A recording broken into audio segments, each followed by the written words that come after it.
Hi, I'm Dr. Selena Fisk, and welcome to this episode of Make Data Talk. In this podcast, I help you turn your spreadsheets into stories in a way that is practical, accessible, and more useful than your grade 9 maths textbook. Today, I'm going to be riffing about qualitative and quantitative data, what they are, and how we should harness the power of both data types in our work. One of the assumptions that people make about me is that because I'm a data storyteller and I talk about data almost every day of my life, that I'm predominantly or solely focused on quantitative information or numbers.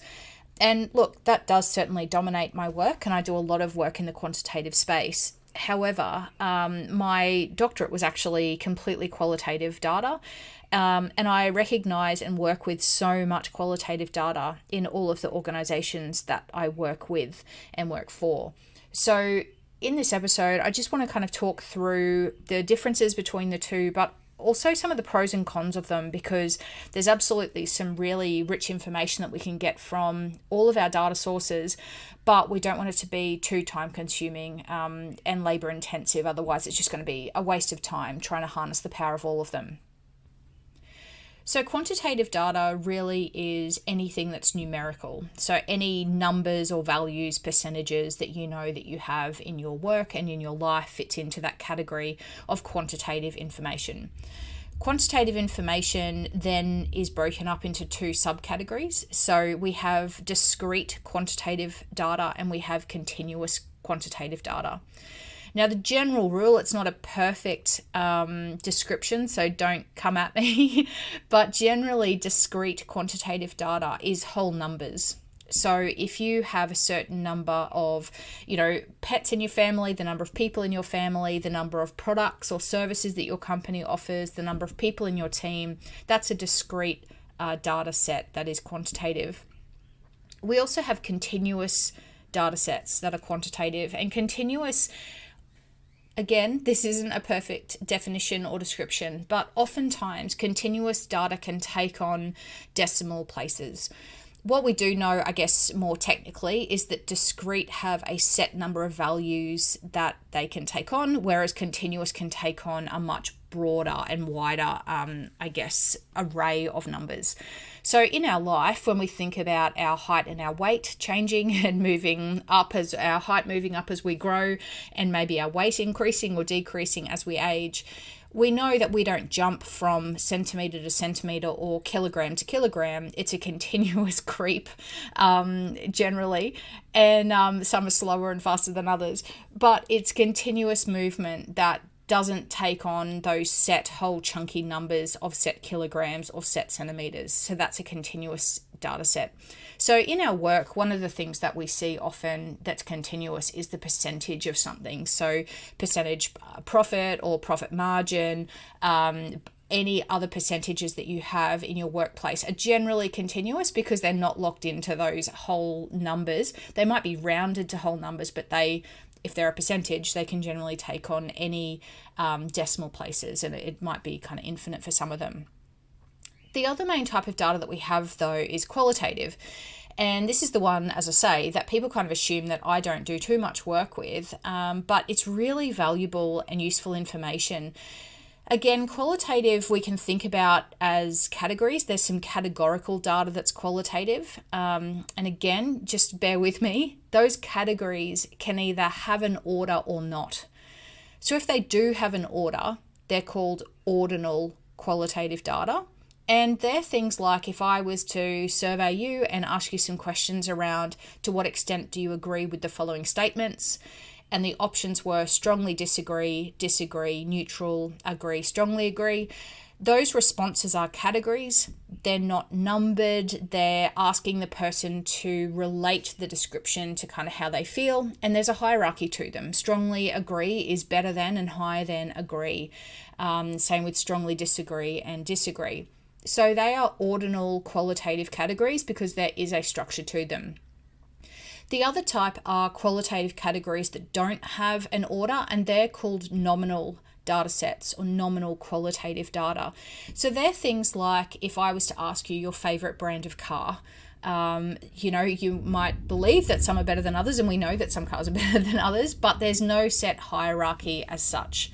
If I was to ask you what your favourite cuisine is, that would be a qualitative category that's nominal, because again, even though we have our own perceptions that some are better than others, and they absolutely are, here's shout out to Mexican and to sushi, but there's no formal organised hierarchy to them. So in surveys, when we ask people what their favourite thing is about working for the company, for example, and we give them some categories and some ideas and we get them to choose one, that's that nominal qualitative information.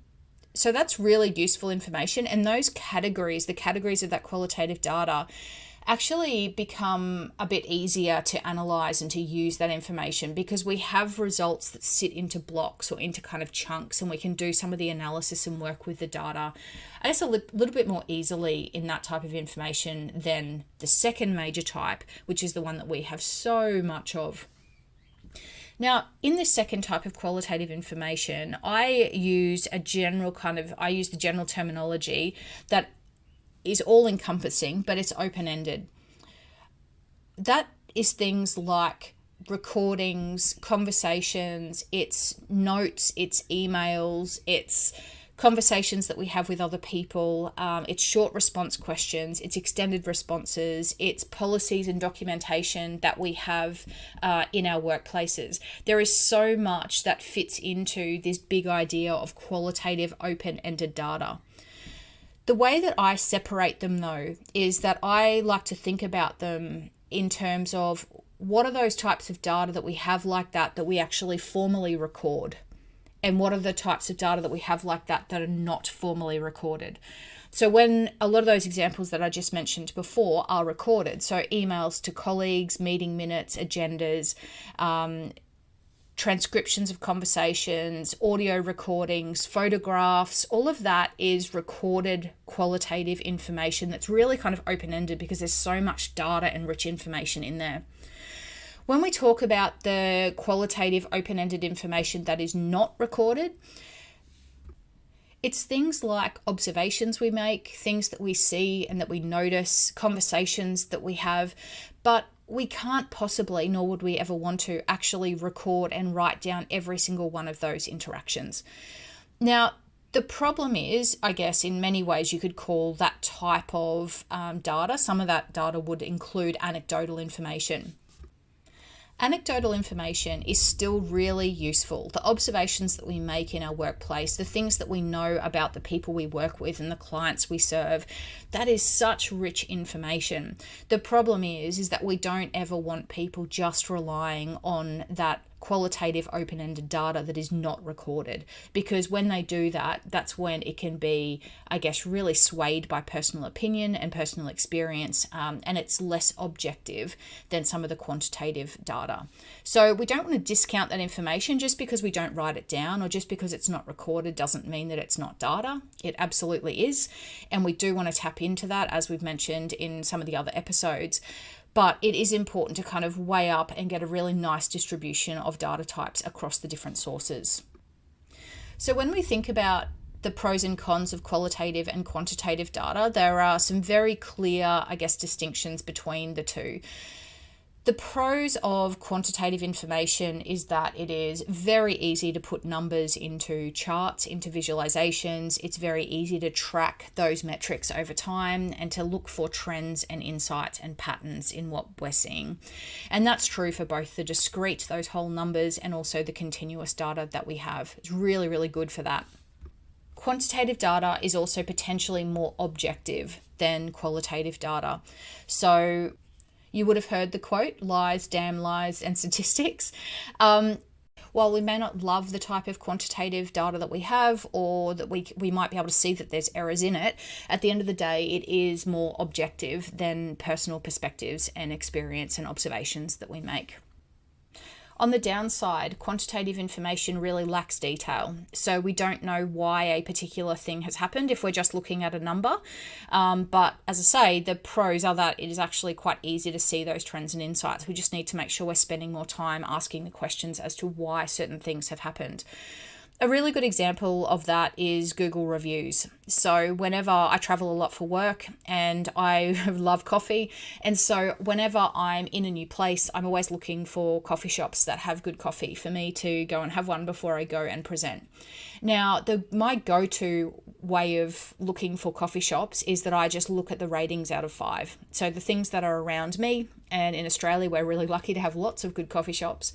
And I can very quickly look at that quantitative information, which is just an average score of what people have given the coffee shops. And I can very quickly make a decision to go to the coffee shop that is a 4.7 out of 5, as opposed to the one that's a 3.5 out of 5.